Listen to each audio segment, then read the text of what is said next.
Welcome back to our channel. ಸ್ನೇಹಿತರೆ, ಕಲ್ಲರಳಿ ಹೂವಾಗಿ ಅಥವಾ ಉಪ್ಪಿದಾದ MBBS ನಟಿ ಅಂತ ಅಂದರೆ ಎಲ್ಲರ ಕಣ್ಣರಳಿಸುವಂತಹ ಪ್ರತಿಭೆ ಥಟ್ಟಂತ ಕಣ್ಮುಂದೆ ಬರ್ತಾರೆ. ಇದೀಗ ಈ ಪ್ರತಿಭಾನ್ವಿತ ನಟಿ ಗಂಭೀರ ಕಾಯಿಲೆಯ ವಿರುದ್ಧ ಹೋರಾಡ್ತಾ ಇದ್ದು ಭಾವುಕ ಪೋಸ್ಟ್ ಒಂದನ್ನು ಹಂಚಿಕೊಂಡಿದ್ದಾರೆ. ಹಾಗಾದ್ರೆ ಏನಾಯ್ತು ನಟಿಗೆ? ಯಾರು ಆ ನಟಿ? ಎಲ್ಲವನ್ನೂ ಕೂಡ ಹೇಳ್ತಾ ಹೋಗ್ತೀನಿ. ಅದಕ್ಕಿಂತ ಮೊದಲು ನೀವಿನ್ನ ನಮ್ಮ ಚಾನೆಲ್ ಅನ್ನು ಸಬ್ಸ್ಕ್ರೈಬ್ ಮಾಡ್ಕೊಂಡಿಲ್ಲ ಅಂದ್ರೆ ನಮ್ಮ ಚಾನೆಲ್ ಅನ್ನು ಸಬ್ಸ್ಕ್ರೈಬ್ ಮಾಡಿಕೊಂಡು ಪಕ್ಕದಲ್ಲಿ ಬರ್ತಕ್ಕಂಥ ಬೆಲ್ ಐಕಾನ್ ಮೇಲೆ ಮರಿದೆ ಕ್ಲಿಕ್ ಮಾಡ್ಕೊಳ್ಳಿ. ಹೌದು, ಉಪ್ಪಿದಾದ MBBS ಚಿತ್ರದ ಆ ಮುಗ್ಧ ಅಭಿನಯ ಅಥವಾ ಕಲ್ಲರಳಿ ಹೂವಾಗಿ ಸಿನಿಮಾದ ಸಹಜ ನಟನೆ ನೆನಪಿಗೆ ಬರುವಂತೆ ಮಾಡ್ತಕ್ಕಂಥ ಆ ನಟಿ ಉಮಾಶಂಕರಿ. ಹೌದು, ಹಿರಿಯ ನಟಿ ಸುಮಿತ್ರಾ ಅವರ ಅಭಿನಯದ ವಾರಸುದಾರರಾಗಿ ಚಿತ್ರರಂಗಕ್ಕೆ ಕಾಲಿಟ್ಟ ಈ ಚೆಲುವೆ ಕೇವಲ ಕನ್ನಡ ಮಾತ್ರವಲ್ಲದೆ ತಮಿಳು, ತೆಲುಗು ಮತ್ತು ಮಲಯಾಳಂನಲ್ಲೂ ತನ್ನದೇ ಆದ ಛಾಪು ಮೂಡಿಸಿದ್ರು. ತಮಿಳಿನ ಸೂಪರ್ ಹಿಟ್ ಸಿನಿಮಾ ಸೊಕ್ಕತ್ ತಂಗಂನಲ್ಲಿ ವಿಜಯಕಾಂತ್ ಅವರ ತಂಗಿಯಾಗಿ ನಟಿಸಿದಾಗ ಇಡೀ ತಮಿಳುನಾಡು ಇವರನ್ನ ಮೆಚ್ಚಿಕೊಂಡಿತ್ತು.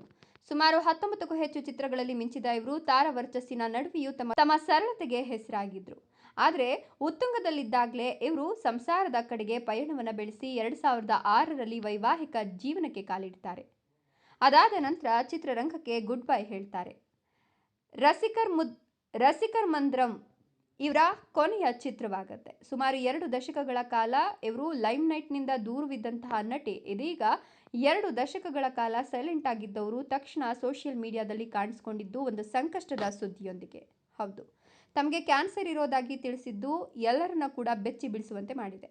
ಉಮಾಶಂಕರಿ ಅವರು ಅದನ್ನು ಧೈರ್ಯವಾಗಿ ಎದುರಿಸುತ್ತಿದ್ದಾರೆ. ಪ್ರಸ್ತುತ ಅವರು 2ನೇ ಹಂತದ ಕೀಮೋಥೆರಪಿ ಹಾಗೂ ಎಮ್ಯುನೋಥೆರಪಿ ಚಿಕಿತ್ಸೆಗೆ ಒಳಗಾಗಿದ್ದು, ಕಳೆದ ಕೆಲವು ದಿನಗಳು ನನ್ನ ಪಾಲಿಗೆ ಅಗ್ನಿ ಪರೀಕ್ಷೆಯಂತಿತ್ತು.